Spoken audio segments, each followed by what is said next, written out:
The wisdoms behind this are several. First and foremost is extremism.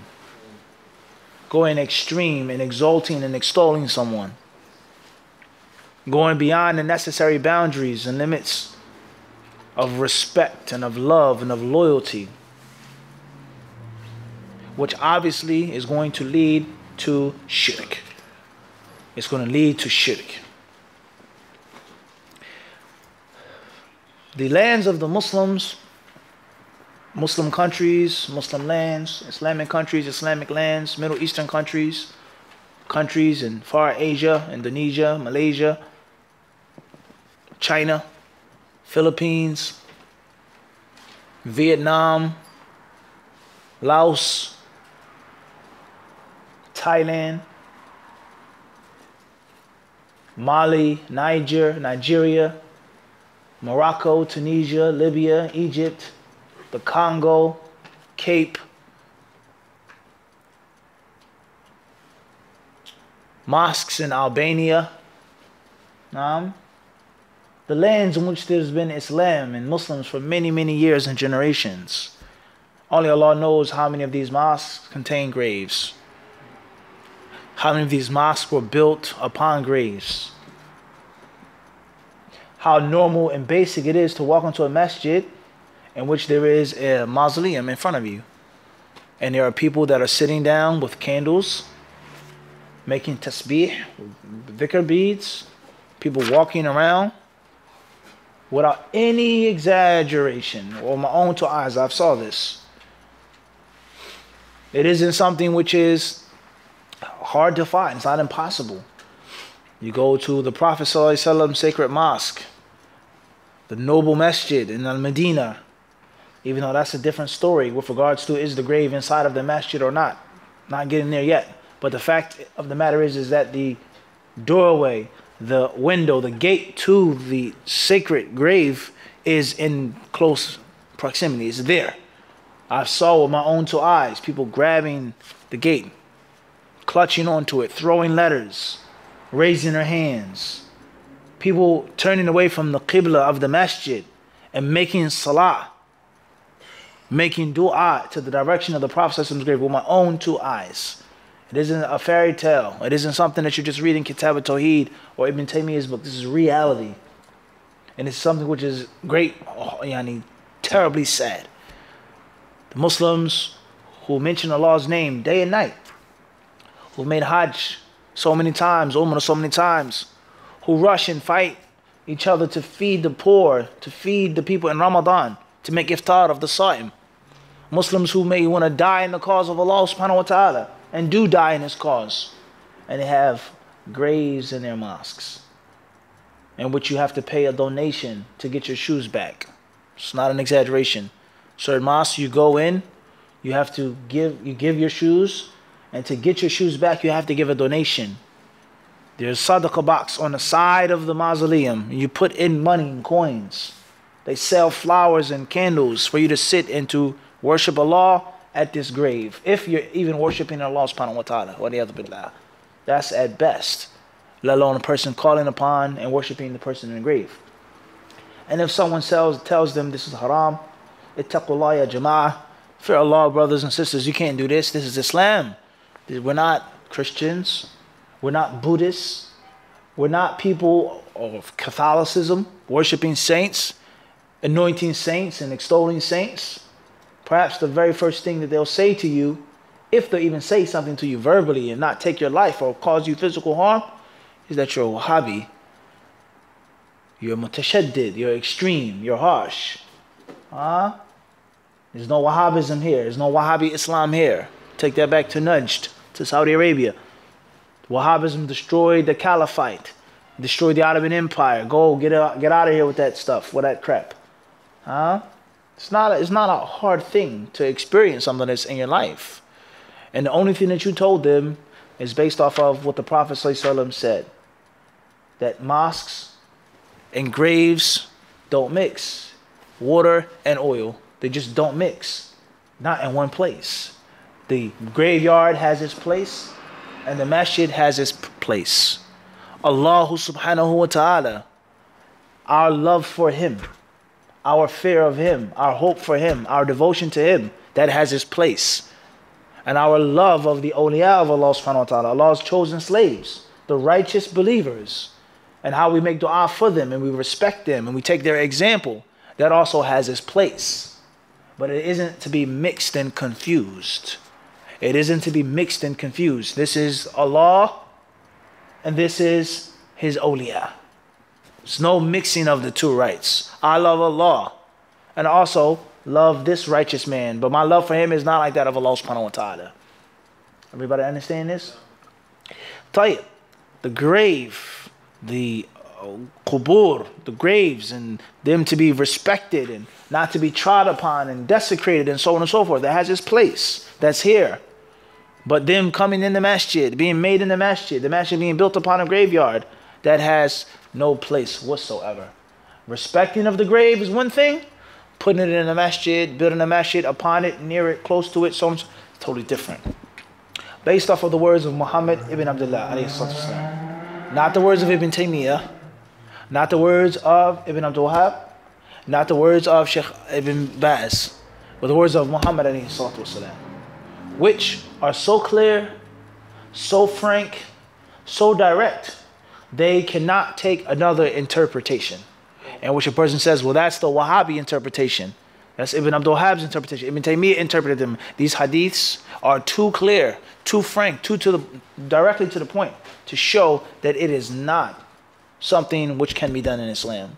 Let alone, what if we brought you the speech of the scholars of Islam before Ibn Abdul Wahhab and before Ibn Taymiyyah with regards to graves being mixed and intermingled with mosques? Everybody understand this? So this is something which is from the greatest wounds that the Islamic Ummah has suffered. The Ummah has suffered many great wounds, waliyadu billah. But this is from the greatest of those wounds. And the most painful of the injuries that have been inflicted upon the Muslims is their taking their masjids as graves. Everybody understand this? So it's not a joke. It is not a simple, easy thing. The Prophet ﷺ, he forbade this act and this practice. How does gold turn into bronze? How is it possible for the Muslims to have the Quran and the Hadith and to go so far astray and doing the exact prohibition of the Prophet ﷺ in the name of loving Allah's awliya, in the name of following the madhabs, in the name of following the great imams, in the name of these great scholars, they did it. Who are we to differ with them? Everybody understand this? So our class, bid'illah ta'ala, tonight, and the sharh of the hadith, explanation of the hadiths, will be regarding, first of all, most actual hadiths. And then we take aqeedah, issues of iman and tawheed, and also fiqh rulings as well. Tayyib, hadith number 304, the author says, Hadith Aisha radiyallahu anha, أن أم حبيبة وأم سلمة ذكرتا كنيسة رأتاها بالحبشة فيها تصاوير، فذكرتا ذلك للنبي صلى الله عليه وسلم فقال إن أولئك إذا كان فيهم الرجل الصالح فمات بنوا على قبره مسجدا وصوروا فيه تلك الصور فأولئك شرار الخلق عند الله يوم القيامة. حديث عائشة رضي الله عنها عن النبي صلى الله عليه وسلم أنه قال في مرضه الذي مات فيه لعن الله اليهود والنصارى اتخذوا قبور أنبيائهم مساجد. قالت ولولا ذلك لأبرزوا قبره غير أني أخشى أن يتخذ مسجدا. حديث أبي هريرة رضي الله عنه أن رسول الله صلى الله عليه وسلم قال قاتل الله اليهود اتخذوا قبور أنبيائهم مساجد. حديث عائشة وعبد الله بن عباس رضي الله عنهم قال لما نزل برسول الله صلى الله عليه وسلم طفق يطرح خميسة له على وجهه فإذا اغتم بها كشفها عن وجهه فقال أبوه كذلك لعنة الله على اليهود والنصارى اتخذوا قبور أنبيائهم مساجد يحذر ما صنعوا. Narrated Aisha radiallahu anha, Habiba and Salama radiallahu anhuma mentioned about a church that they had seen in Ethiopia in which there were pictures. They told the Prophet ﷺ about it, on which he said, if any religious man dies amongst those people, they would build a place of worship at his grave and make these pictures in it. They will be the worst of creature with Allah on the day of resurrection. Hadith 306 is narrated by Urwa radiallahu anhu. Aisha radiallahu anhuma said, the Prophet ﷺ in his fatal illness said, Allah cursed the Jews and the Christians because they took the graves of their prophets as places for worship. Aisha added, had it not been for that, the grave of the Prophet ﷺ would have been made prominent, but I'm afraid it may be taken as a place for worship. Hadith 307, narrated Abu Hurairah radiallahu anhu, Allah's Messenger ﷺ said, may Allah's curse be on the Jews, for they built the places of worship at the graves of their prophets. Hadith 308, narrated by Aisha and Abdullah bin Abbas radiallahu anhum, when the last moment of the life of Allah's Messenger ﷺ came, he started putting his khamisa, a woolen blanket, on his face. And when he felt hot and short of breath, he took it off his face and said, may Allah curse the Jews and Christians, for they built places of worship at the graves of their prophets. The Prophet ﷺ was warning Muslims of what those people had done. اقرأ الحديث صالح تفضل بارك الله فيك تفضل.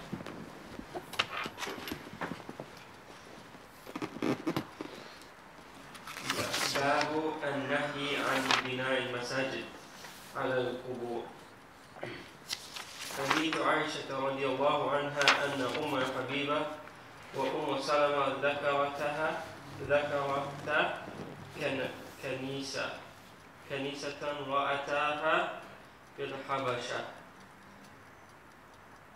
فيها تصاوير فذكرتا ذلك للنبي صلى الله عليه وسلم فقال إن أولئك إذا كان فيهم الرجل الصالح فمات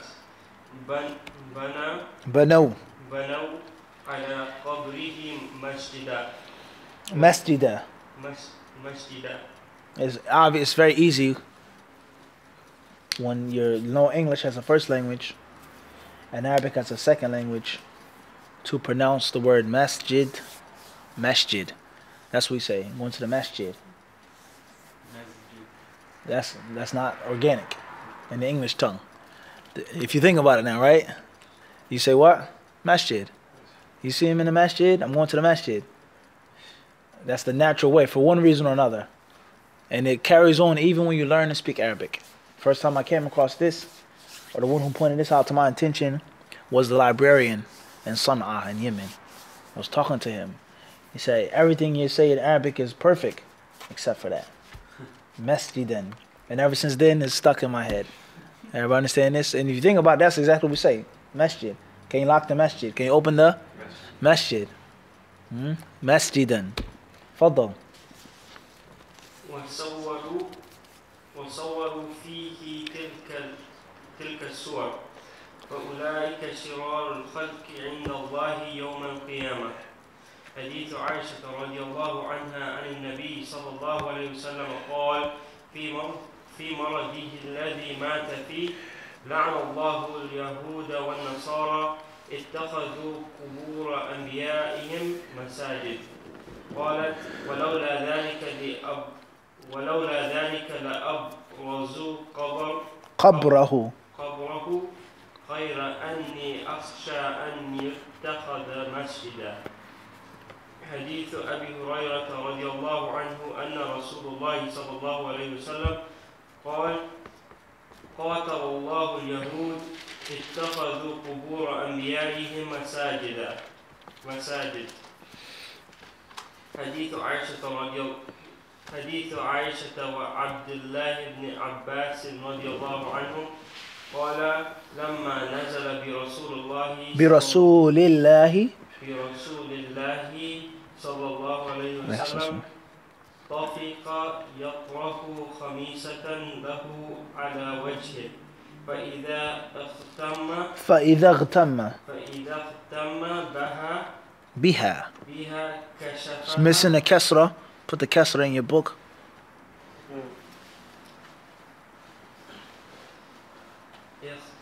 اهتم بها كشفها عن وجهه فقال وهو كذلك لعنة الله على اليهود والنصارى اتخذوا قبور أنبيائهم مساجد يحذر ما صنعوا. Jazakallah khairan. So the first narration, 305, all the way up to 308, all prove one main fiqh ruling. دلالة هذه الأحاديث المذكورة. The dilala, that's the word. الدلالة, dal, lam alif, lam ta, الدلالة, الدلالة الفقهية. You're writing, learning the proper terms, taking your notes. دلالة, الدلالة الفقهية, الدلالات الفقهية المستنبطة من هذه الأحاديث إلى آخره. The dilala of these hadiths واحدة, one thing.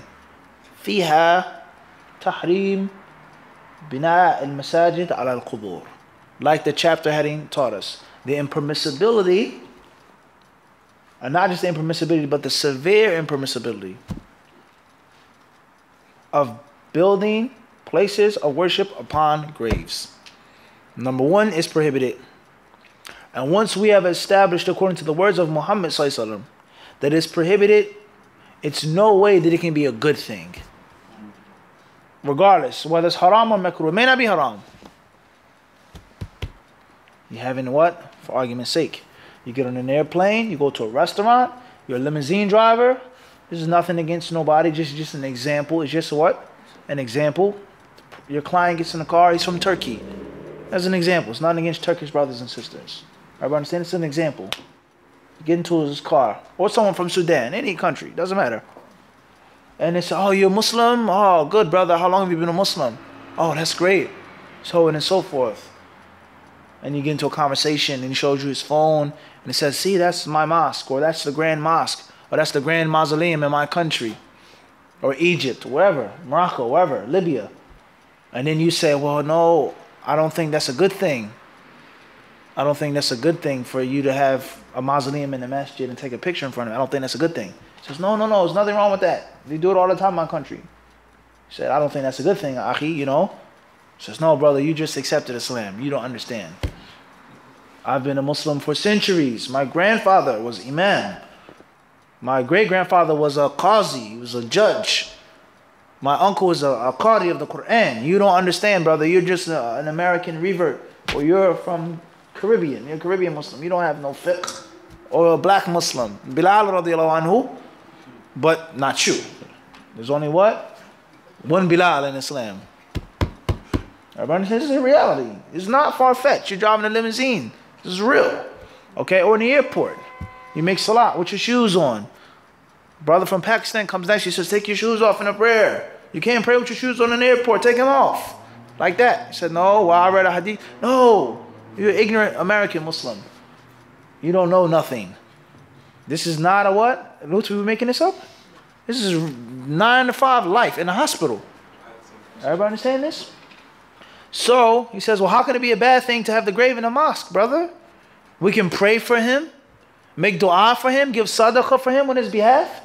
Everyone who puts a token or a coin in the charity box is on behalf of this righteous man who's salih, rajul salih.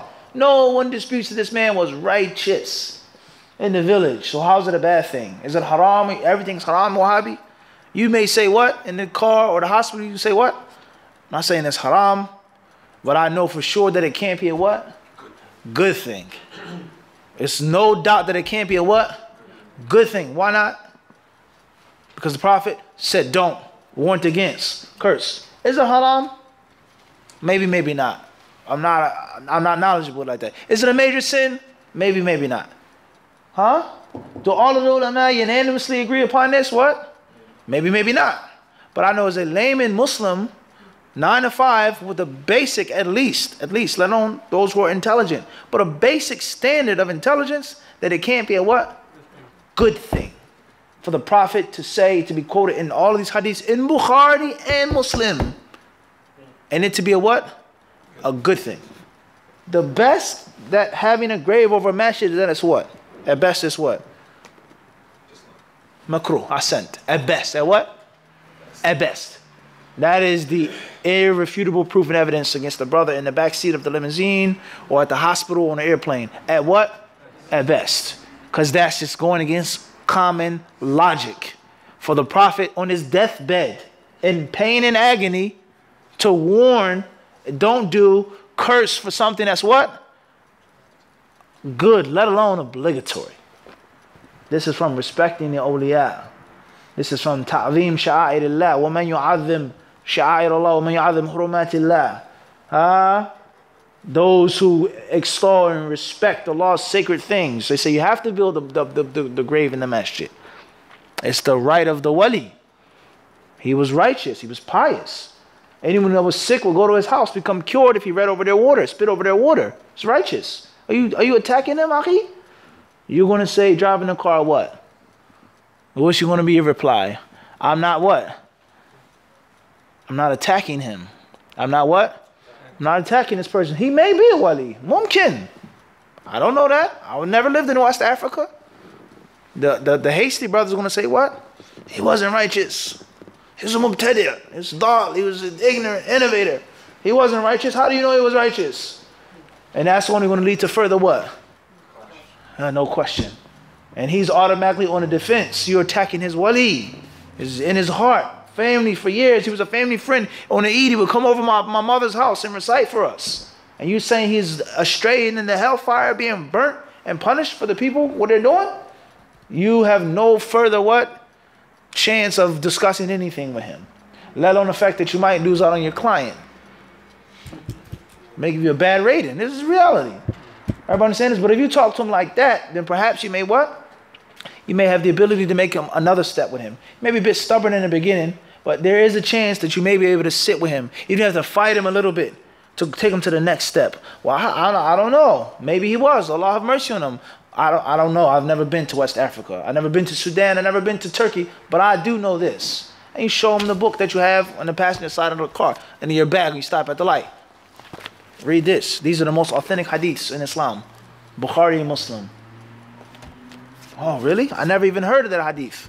In most cases, and Allah knows best, 9 out of 10 times, Allahu Alam, you could bet, if it was permissible to bet money, that brother from Sudan or from Turkey or wherever country has never even heard these hadiths in his or her life. In most cases. 9 out of 10 times. They never even heard these hadiths. What? wal-Marjan, what is this? What book is this? All hadiths? They may have heard of Bukhari, Muslim, but they never heard of those hadiths. Let alone the understanding, they never heard of that. And they've just heard and been taught what they've been inherited from their family members. And then you tell them, let's look it up. Let's ask some ulama. Let's ask some imams. Maybe it isn't haram, but we know for sure that it can't be a what? Good thing. And if he has a little bit of Islamic science and education, the law wants good for him, you can maybe agree with him that it's what? Haram. He may not say it's a major sin or shirk, but it's definitely something that's to be avoided. Everyone understand this? So these hadiths prove that it is a bad thing to build upon the graves. Number 2, they also prove, according to the Islamic sciences, usul al-fiqh is that it is haram to build upon the graves, to make masjids upon graves. Because the nahi yaqtadi at-tahrim. The prohibition requires and necessitates that a thing is haram. La salata, la ta'kul, la yashrab, la tadkhulu, la taqumu. The thing after the la in usul al-fiqh is going to be what? Haram. Everybody understand this? Let alone in the nahi yaqtadi al-fasad. The prayer is invalid. Then another step is that it clearly proves that these acts, building masjids upon graves, is also a means of what? From the kaba'ir, from the major sins. And that's based off of the hadith. It says, Qatalallahu, la'natullahi, la'nallahu. Allah curse. Allah has cursed. May Allah curse. That proves that these acts are now what?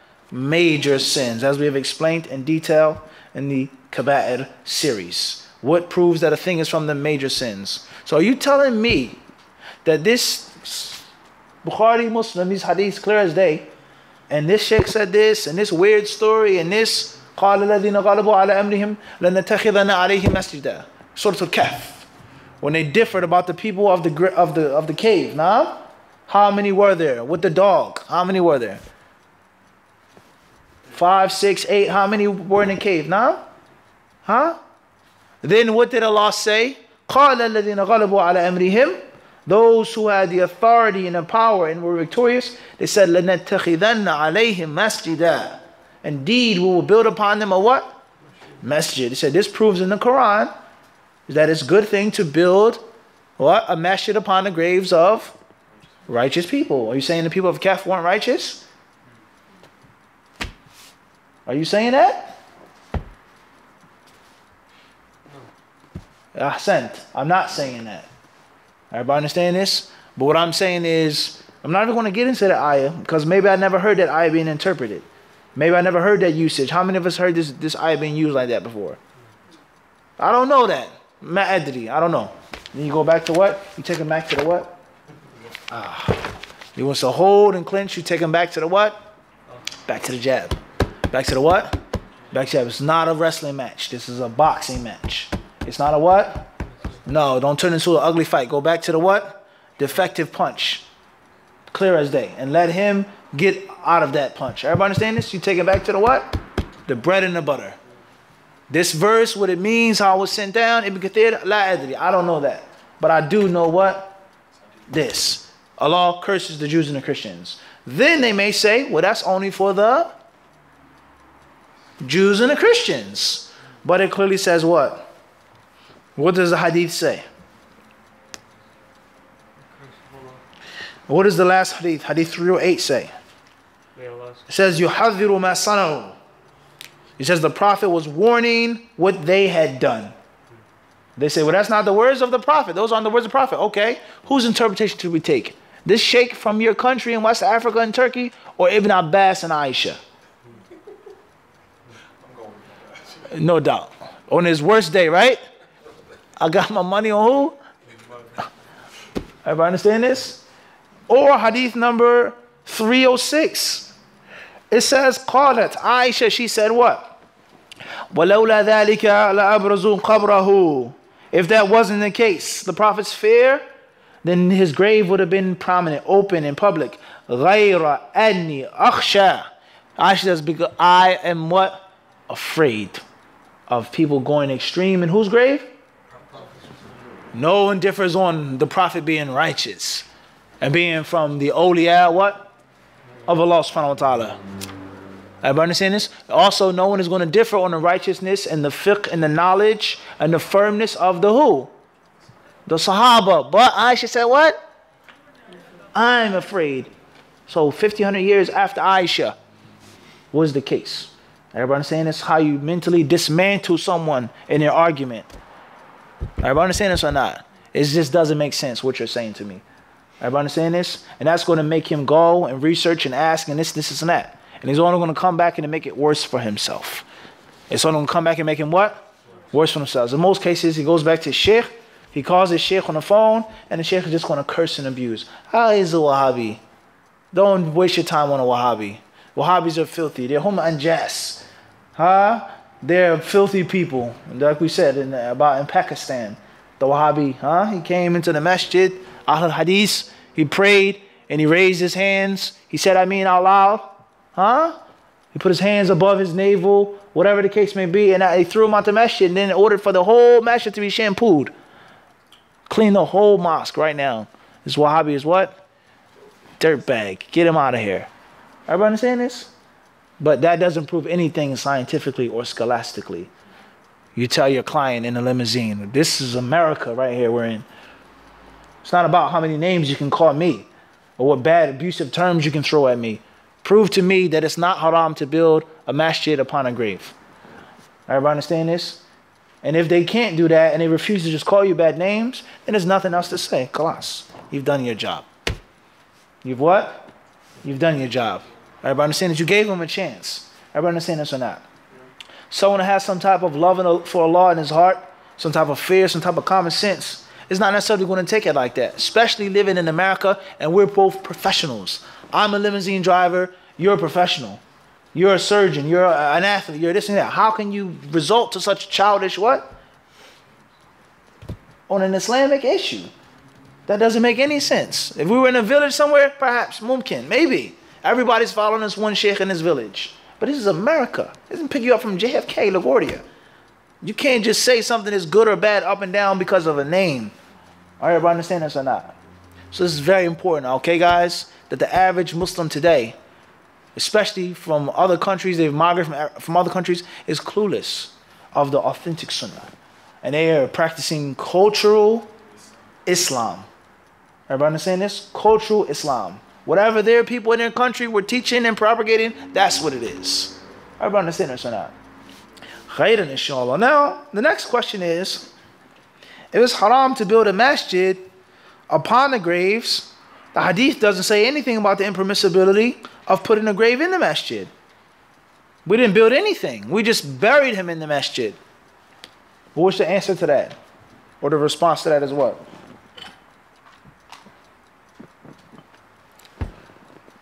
Huh. It's only a couple minutes before you got to drop him off. That's what He's got to figure it out before he gets out this limousine. When you bury somebody is where the grave is. That's a grave.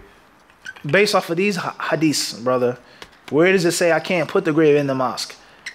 A couple minutes, you got to drop him off. Will he be guided through your words? Will you get the red camels? Or will he continue to be upon dalala? This is reality.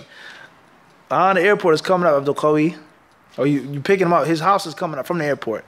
What you going to do now? What's the answer to that? Why would you put the graves in the mosque? Why not? Unless you're a Wahhabi. Why not have the grave in the mosque? We can make dua for him closely. When we see the grave, we're reminded of his righteousness. Because you're taking the graves as a place of worship. It falls into the generality of taking the graves as what? A place of worship. And it doesn't necessarily have to be bina, building. Based off of what hadith it says here? It says what? لَعْنَ اللَّهُ الْيَهُودَ وَالنَّصَارَى اتَّخَذُوا قُبُورَ أَنْبِيَائِهِمْ. They took their graves, the graves of the prophets, as what? Masjids. Having a grave in the masjid is like what? You've taken it as a masjid. Instead of coming to pray, I've come to what? See the mausoleum. To give charity, to hold a candle, to light a candle. Roman candles, huh? Tawaf. Everybody understand this? Give candy, an offering. Huh, Lutfi? Give a what? An offering to the Sheikh's soul. You have a problem with that? Everybody understand this? Everybody understand that? This is reality. Moving forward, it then says, اتخذوا قبور أنبيائهم مساجد. They took the graves of their prophets as masjids. Let's ask ourselves the questions. Are there cathedrals? Are there temples? Are there churches that are they're only built upon graves? Was it a graveyard first or the cathedral first? History has proven that it was a what? Cathedral. And then they did what? Put the grave in. Getting him to think critically now. Oh, why I never thought about it like that. You know what? That makes a little bit of what? Sense. Whether the grave is first, whether the masjid is first, whether it's towards the qibla or not. The grave and the masjid from these hadiths, the first thing that you're going to think about is common sense is that they aren't to mix what? They aren't to what? They aren't to mix. Everybody understand this or not? So the hadiths, they prove the impermissibility of taking graves as masjids or masjids as graves. And that it's also haram. And that it's also from the what? Kaba'ir. From the major destructive sins. And it's also from the what? The ways of shirk. The ways of falling into what? Shirk and kufr. I understand this? And it's not from the means of guidance, but it's clearly from the means of misguidance. Because we say in our salah, غَيْرِ الْمَغْضُوبِ عَلَيْهِمْ وَلَا الضَّالِّينَ. And that's talking about the who? The Jews and the Christians. Why did they go astray? How many prophets did the Jews have among them? How righteous and pious were the Christians and devoted. But yet and still Allah said that they were what? ضَلُّوا. They astray.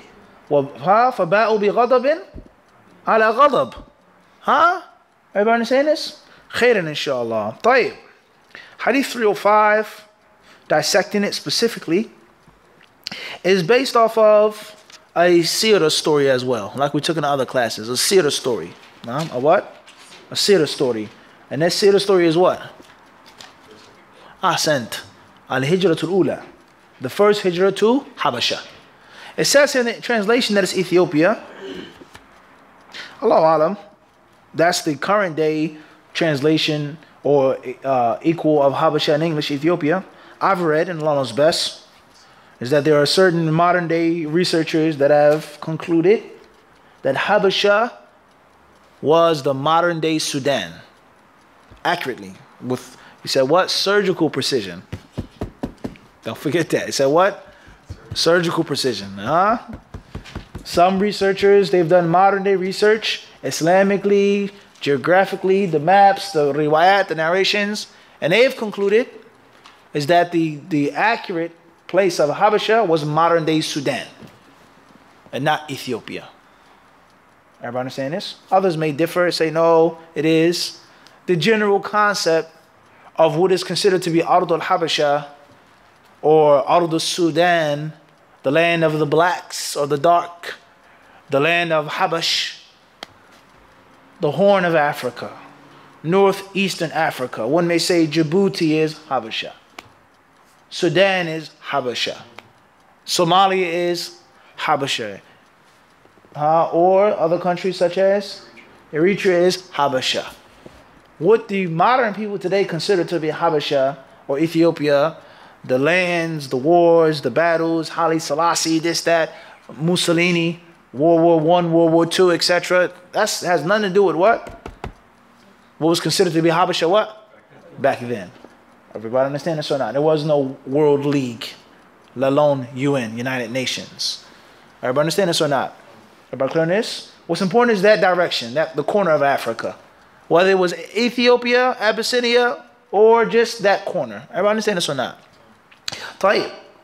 So we all know the well-known story of a Najashi, radiallahu anhu, which wasn't actually his name. That was the title. It's translated as Negus. He was a righteous king. At the time, he wasn't a Muslim.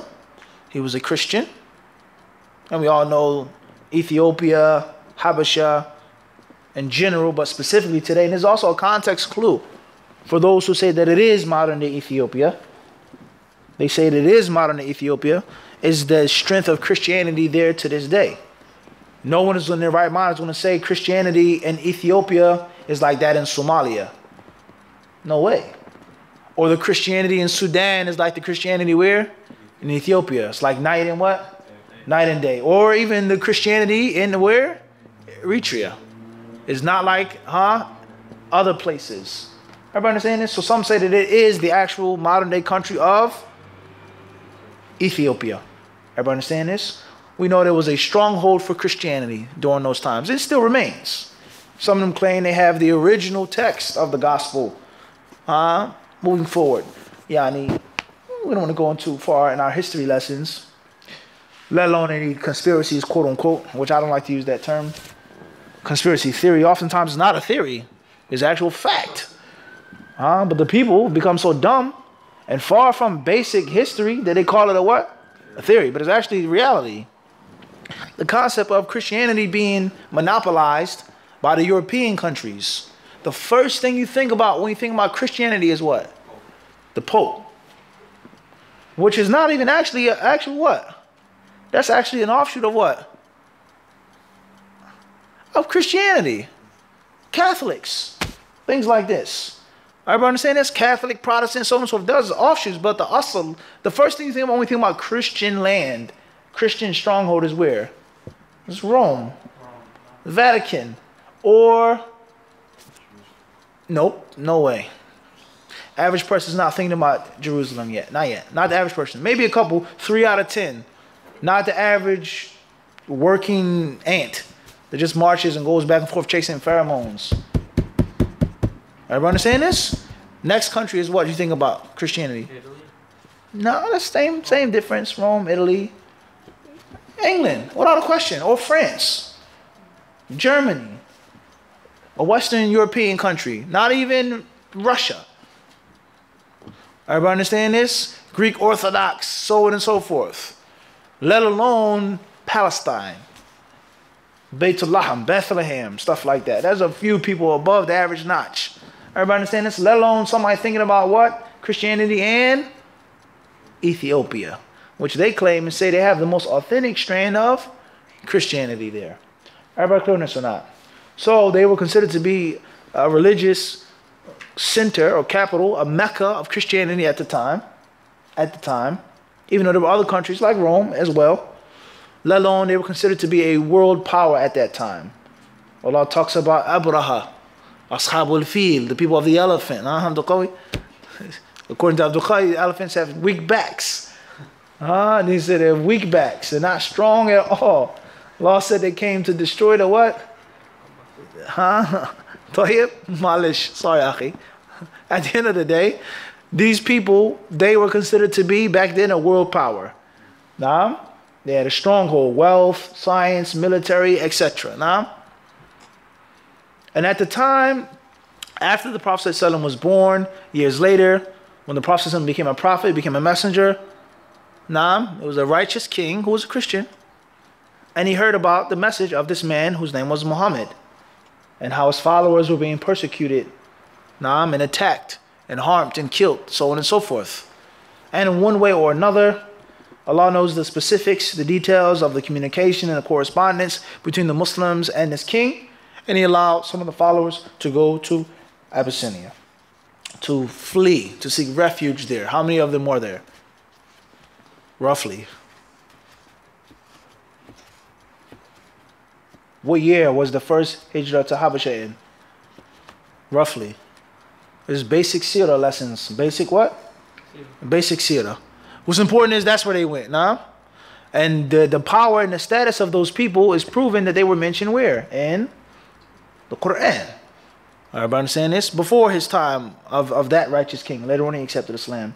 Let alone Allah Azza wa Jal talking about Ahlul Kitab and their eyes watering in several places in the Quran. And why those verses were sent down and who sent upon whom they were sent down. That's Asbab Nuzul.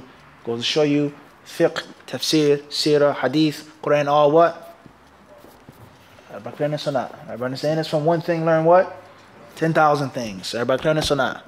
Tayyib. Also, the concept of another issue of Abyssinia, according to some, is that of Sulaiman alayhi salam and the queen of Saba, which is commonly Sheba. Everybody clear this or not? Khairan, inshallah. So that's the seerah behind that. So Habiba and Salama, they say that they saw a church in Habasha. The church was nice, it was beautiful, it was pretty, it was majestic. Fiha tasawiru, in which there were taswirs. It says here in English, pictures, which is not necessarily the most accurate translation at all. Not Islamically, nor in English. The concept of the Islamic meaning of a surah. Does a surah mean a picture, or does it mean an idol, a frame, something that's 3D or 2D? Everybody understand this? Let alone the fact the more accurate translation will be an image and not a picture. Because in most cases a picture is what? Something that's what? Pertaining to? Camera. And an image is something that's pertaining to? Visual. Everybody understand this? Let alone the actual fiqh ruling of taking images. Is it permissible or impermissible? What's meant by musawwirin? Everybody clear on this? Can we use this video or not? Is it permissible to take a selfie? Everybody clear on this? A taswir. So they said that they saw these surahs and they mentioned it to the Prophet ﷺ. Listen carefully. The Prophet ﷺ, he never said that the church wasn't beautiful. Once more, proving the validity of our technique, Lutfi, is to avoid certain things and to avoid arguments that aren't the core or at the core. Saying that the man wasn't righteous, he was an innovator, he was this, he was this, he was that. You can use that later on, because many people who claim to be righteous, or people they say they're righteous in actuality, they weren't actually what?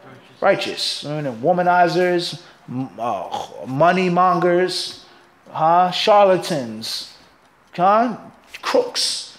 Everybody understand this? They were what? They were crooks. Everybody understand this? They were what? Robbed people out of money in the name of Islam. They weren't righteous. They didn't fear Allah. They were professional what? Tricksters. Everybody understand this? Con artists. Everybody clear on this or not? But that shouldn't be your what? Your first punch. Because that's only going to cause tension and confusion. Because the human being, it's very difficult for him to leave off that which is familiar.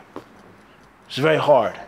And it's very hard for him to leave off that which he holds fond and dear in his heart. That's extremely burdensome.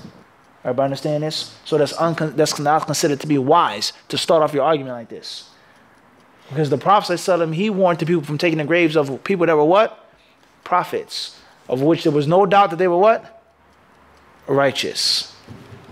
So that's later on. Then you say, let alone if the guy wasn't even righteous. Am I clear on this or not? And you also have to be able to prove that as well. If not, you're going to fall into slandering someone that they consider to be righteous. And what type of Muslim can you be? Talking about a dead righteous man who died 500 years ago, that the whole village said was righteous. You never met him, you never been there, you're saying he was wicked and he was a con artist. You making ghiba of a Muslim who's dead, who's supposed to be righteous, and who's beloved to me. What type of Muslim can you possibly be? Everybody understand this? You understand the hikmah? The Prophet ﷺ, he never ever said anything about the what? The church. He never ever negated the fact that the church was beautiful. Now just think about the society now. How the Arabs lived in Arabia and how other societies or civilizations lived. In most cases, especially based off of sort of field, the Abyssinians were what? They're more advanced. They had armies, they had cavalry, elephants, trained in warfare. The Arabs were primitive. So primitive that when Suleiman ordered and suggested for the ditch to be dug, they did what? It says, what is this? Trench warfare. That was basic to Suleiman. But the Arabs and their culture, their civilization, wasn't like the other civilization. It was very primitive. Everybody understand this? So the fact that they have churches, built, erected structures, intricately painted and designed, the Prophet never ever what?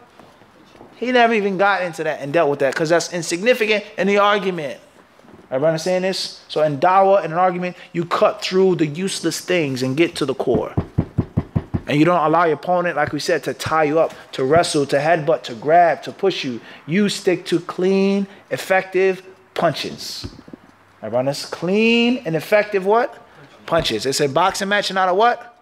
It's not a wrestling match. Everybody understand this? Everybody got this or not? This is very important for imams and for students of knowledge. Du'at is do not get caught up in a sticky cat fight. Don't get caught up in a mud fight, throwing names, calling people stuff. Leave all of that alone and deal with the facts. Cut through all of that stuff and deal with the what? Deal with the facts. Have sabr. Let them call your name to your face. Keep a straight face. And as we're talking about the issue right now. I could be whatever you say and maybe just talk about the issue right now. Everybody understand this? So the Prophet ﷺ, he said the church wasn't beautiful. How could you talk about a church on my deathbed? Huh? No? That's what he said. Sahih? No, he never said that. You guys fell into the wrestling match again. Everybody understand this? He never said those what? He never said those things that the church wasn't beautiful. Or how could you be amazed at a church? This is what we would get what? Caught up in. And arguing over that. Astaghfirullah, how can you say that? About the church? How can you say it was a beautiful church? How can you say that? Everybody understand this? He said, Ulaika. He says, these people here, when a righteous man died from among them, it's not just pertaining to the prophets, but anybody what? Righteous. He says they will build a grave upon his grave, and they will make those surahs, whether they were idols or whether they were actual images. He says, and these people, because of what they did, Shirarul Khalq, the worst of Allah's creatures. Even though they're Jews and Christians, they're Ahlul Kitab. They're clear what? Ahlul Kitab. They were practicing Christians. Everybody understand this? They were oftentimes more pious and more righteous than the pagan Meccans. They had deen, they had a scripture, they knew about zina. There were no 4 types of marriage to them. Huh? 4 types of the Jahiliyyah marriage Aisha mentioned. Huh? We're not going to get into it right now. They didn't have those things. But he said that they were what? Shirarul Khalq. The worst of the worst. Because of what they did pertaining to their Christianity or pertaining to their bid'ah. The graves. Everybody understand this? Look at the Prophet ﷺ, the strength of his words. He didn't have to give a long drawn out speech to prove the point. And Salama and Habiba, they got it. This is how he used to teach and give da'wah and debate. Everybody understand this? Tayyib. This hadith 305, it shows and it teaches us the danger of bid'ah in the deen. The bid'ah is dangerous, and it can lead to shirk and kufr. This hadith also shows us, one could possibly say, Abdul Qawi, one could possibly say that it is permissible to find beauty in things which aren't Islamic, and to mention them and to bring them up. We're not talking about looking at a person's aura. We're not talking about that. For no one to misunderstand our statements. Huh? I don't know what you guys are thinking about. That's what we're not talking about that. Everybody understand this? For example, you drive in and you see a church, say, oh, that's crazy. Or that's stupid. Look at a church, huh? You go to Dallas Airport. You on the road, you see that what? Crazy church from a distance. Nah? You know what I'm talking about? It's amazing, no doubt. The architecture, how it's made, how it's built, so on and so forth. That doesn't necessarily mean that it's what? Haram to say that or to see that. Or what we saw. Everybody understand this? Everybody understand this? Or to talk about wine, for example. Say this is fine wine. It's been aged for such amount of time, so on and so forth. I'm not drinking it. I'm not calling nobody drinking it, but I know and I can distinguish what's cheap beer and what's what? Fine wine. Everybody understand this or not? The concept of realizing something is quality or something is beautiful. Everybody understand this or not? Everybody understand this or not? And oftentimes, and Allah knows best, these are just examples, brothers. These are just examples. Oftentimes people, they fall into hypocrisy and fake piety with this issue. And they oftentimes make things which are 10 times worse. Many brothers, they do this. If a non-Muslim woman is walking down the street, she's uncovered, and she happens to be an attractive woman, very attractive woman. One brother says, oh man, subhanAllah, astaghfirullah. And the other brother said, oh, what are you talking about? She's a kafir. She's najis, nasty Christian. She's not a fitna for me at all. They say this. I can't even see how it's a fitna for you. She's a nasty mushrik woman. She's a Hindu. What do you mean? Huh? And then when he's not around the brothers, and not in front of the brothers, only Allah knows the zina that he's fallen into. And we can tell you stories about this. Real stories that happened in real life. The brothers were exposed, trying to put on this game. She's not attracted to me, she's najis. She doesn't make istinja. And he was exposed by that kafir woman. She said, I wasn't najis last night, was I? In front of everybody. She said other words as well, which we can't mention right now. We'd have a parental discretion sign on it. Some videos in HD are what? Explicit, huh? We were in Kitab al-Ghusl, Kitab Tahara, Kitab al-Hayd. She said it wasn't najis what? Last night. He was exposed. Allah exposed him for trying to act like something that he what? That he wasn't. And not being realistic. Just because a person is a non-Muslim doesn't mean that there's no beauty in them. Or in the things that they make. Doesn't mean that. This crystal, you think it was made by a Muslim or non-Muslim? In most cases, it's probably made by what? Doesn't mean that it's what? And ugly. And if that kafir woman or that kafir man, if they came and said, Ashhadu an la ilaha illallah wa ashhadu anna Muhammad Rasulullah, I make tawbah, I leave off Christianity, Hinduism, paganism, they will become our what? Our brother and our sister in Islam. And you could do what with that woman? You could get married to her. For him hadha, we got this. So the shaitan is one of his greatest tricks is fake piety. And fake piety is a cousin of qillatul fiqh, lack of knowledge. They go hand in hand. In most cases, when we see someone with fake piety, I challenge you to find someone as heavy on fake piety has a lot of knowledge. You find the people with the most knowledge are the realest people, the most transparent people. And we can have a conversation about the Eagles game or about this hadith. You talking about the football in the masjid. And this brother, Allah Alam, was what? In his phone in his house. But it's haram to say that the game was crazy. Everybody understand this? That's fake piety and he's fun, But the brother who has the ilm and he says something about the game or the cup or whatever the case may be, it's someone who has what? In most cases, what? Actual fiqh. And that's why, because he knows what is haram and what isn't. What you can and cannot talk about, and the relationship that you're supposed to have with your brother. Everybody understand this? And it doesn't mean that Allah wants us to be wooden dolls. That's not Islam. That Allah wants us to be what? Wooden dolls. Let alone the narrations in which the Sahaba talked about Jahiliyyah where? In the masjid. Everybody understand this? So fake piety and lack of knowledge go what? Hand in hand. Because in most cases, a person trying to show and act like they have more knowledge through the fake piety. Everybody understand this or not? And that's why it's narrated that Ali ibn Abi Talib radiyallahu ta'ala anhu said, and perhaps others they said, كَفَى بِالْعِلْمِ شَرَفًا أَنْ يَنْتَسِبَ إِلَيْهِ مَنْ لَيْسَ مِنْ أَهْلِهِ. He says knowledge is so magnificently beautiful. It's so noble. The nobility of knowledge is proven by the people who attach themselves to knowledge that don't really have it. It's such a hot thing that what? Everybody wants it. That everybody what? Everybody wants it. From the things which show knowledge that is magnificently beautiful is what? Allah says this, the hadith, so on. All of the things that prove the what? The superiority of ilm. Everybody understand this or not? Ilm of the deen. And from the things that prove the superiority, the nobility, the beauty of knowledge is that what? People who don't have it, they what? They claim it, not just want it. They claim it.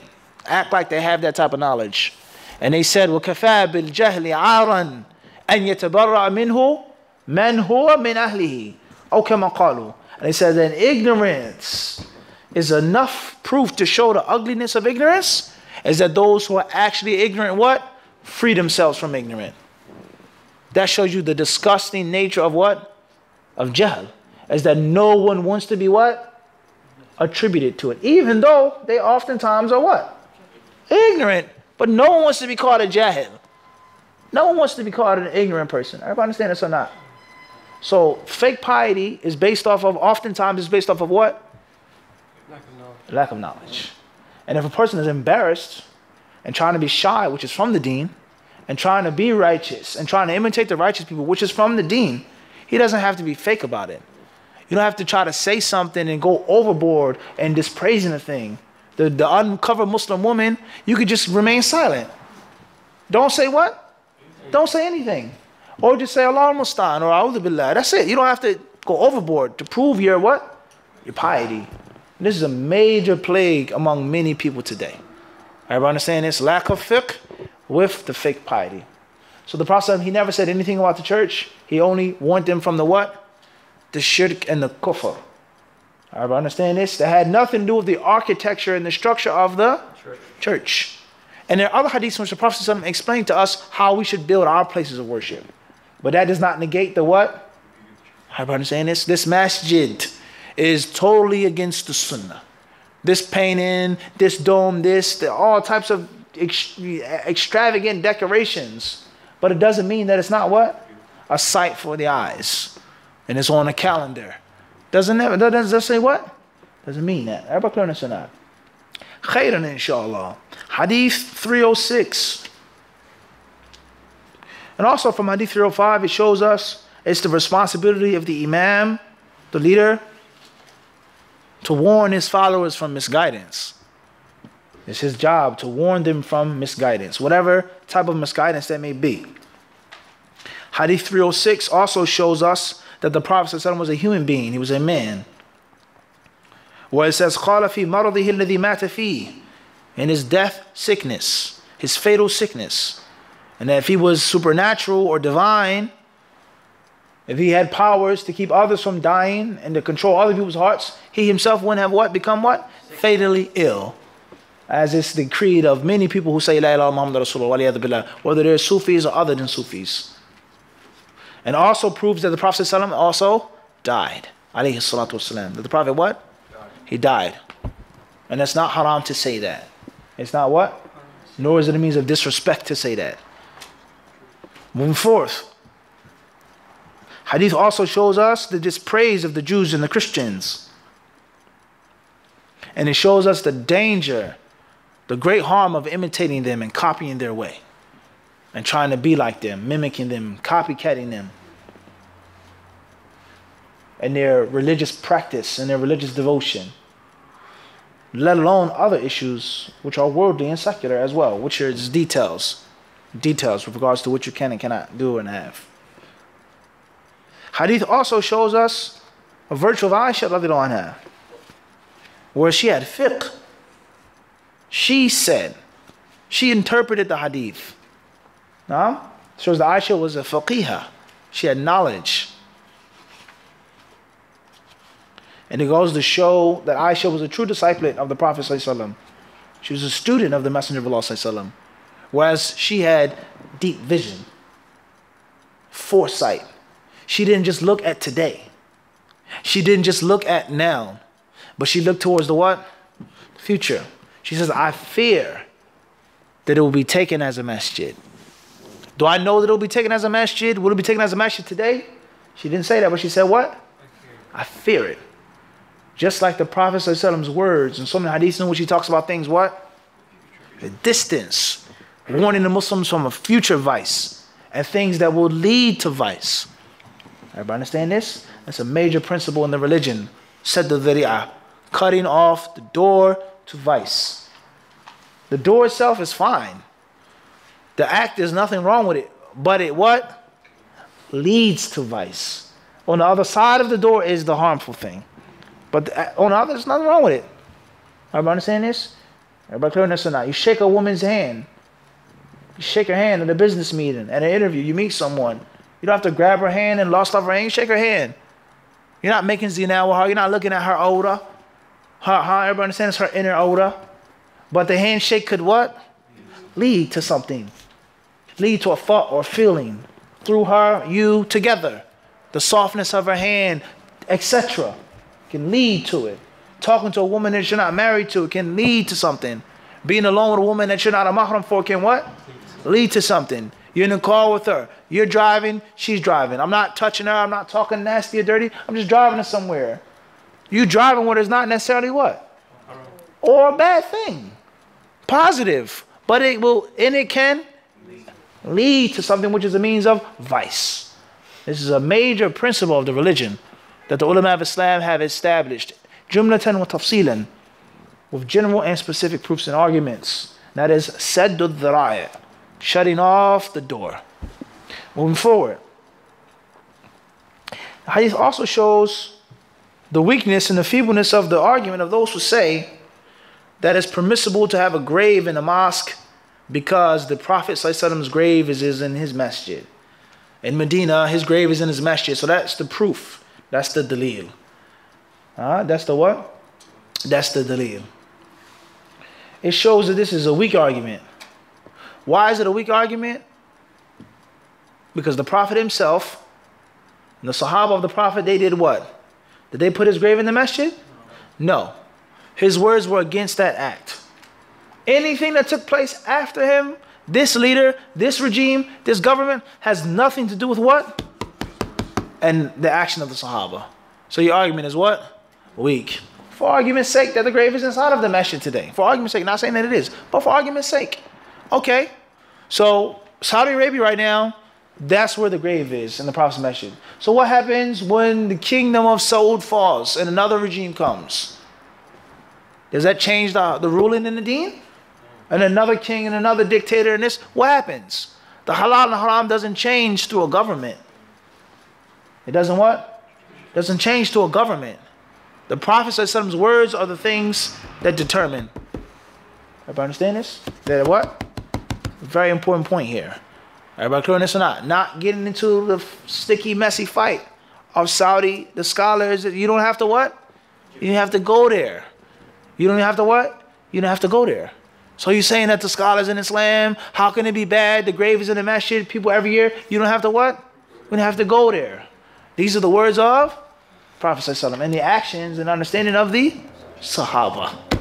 Not clear on this or not? You don't have to deal with that. Then later on, if a person accepts that point, and you actually come to the time in which you have to discuss the issue of Saudi Arabia and Medina, then you can do that with the proofs and evidences. Showing him that the Prophet's grave is a proof against him and not for him in Medina. Everybody clear on this or not? hikmah, wisdom, putting the thing in its what? Proper place with surgical precision. Systematic arguing and debating for the purpose of guiding someone by Allah's permission, and also for the purpose of destroying someone by Allah's permission, someone who's evil and someone who doesn't seem like he wants the guidance and he's misleading others. And there are people that are afraid and intimidated by this one person. So it's a necessary sacrifice. In an argument we're talking about, a public debate, you may have to do what?